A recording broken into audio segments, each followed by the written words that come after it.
Alright, welcome back everybody. Good morning, good morning, good morning. A little delay as I figure out what day it is.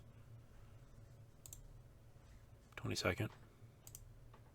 23rd. Today's the 23rd, isn't it? It's the day before Christmas Eve. We're getting too close, and it's still the 10th for me recording this. Alright, chapter 34 today, I believe. Yep, it's all of chapter 34. A little bit longer, not going to rush through it, but we're going to get into it pretty quick. Dinah and the Shechemites. Now Dinah, the daughter Leah had borne to Jacob, went out to visit the women of the land. When Shechem, son of Hamor the Hivite, the ruler of that area, saw her, he took her and raped her. His heart was drawn to Dinah, daughter of Jacob. He loved the young woman and spoke tenderly to her. And Shechem said to his father Hamor, "Get me this girl as my wife." When Jacob heard that his daughter Dinah had been defiled, his sons were in the fields with his livestock, so he did nothing about it until they came home. Then Shechem's father Hamor went out to talk with Jacob. Meanwhile, Jacob's sons had come in from the fields as soon as they heard what had happened.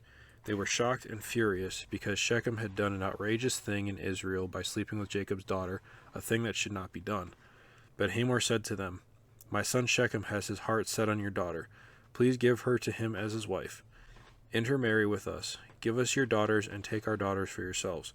You can settle among us. The land is open to you. Live in it, trade in it, and acquire property in it." Then Shechem said to Dinah's father and brothers, "Let me find favor in your eyes, and I will give you whatever you ask. Make the price for the bride and the gift I am to bring as great as you like, and I'll pay whatever you ask me. Only give me the young woman as my wife." Because their sister Dinah had been defiled, Jacob's sons replied deceitfully as they spoke to Shechem and his father Hamor.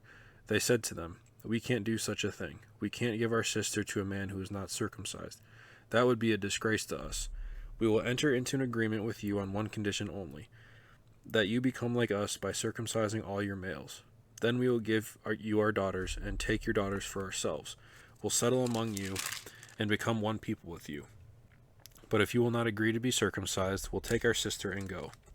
Their proposal seemed good to Hamor and his son Shechem. The young man, who was the most honored of all his father's family, lost no time in doing what they said, because he was delighted with Jacob's daughter. So Hamor and his son Shechem went to the gate of their city to speak to the men of their city. "These men are friendly toward us," they said. "Let them live in our land and trade in it. The land has plenty of room for them. We can marry their daughters, and they can marry ours. But the men will agree to live with us as one people only on the condition that our males be circumcised as they themselves are. Won't their livestock, their property, and all their other animals become ours? So let us agree to their terms, and they will settle among us." All the men who went out of the city gate agreed with Hamor and his son Shechem, and every male in the city was circumcised.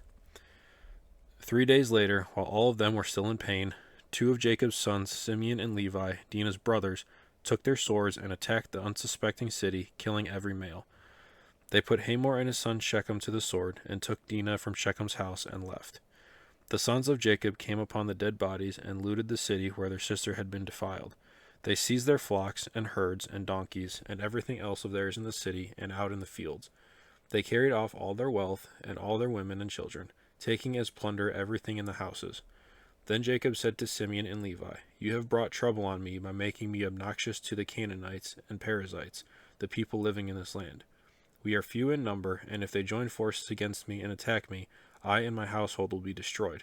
But they replied, "Should he have treated our sister like a prostitute?" So, a lot of mature content in this story, but obviously, I mean, her brothers are going to want revenge for what happened to her.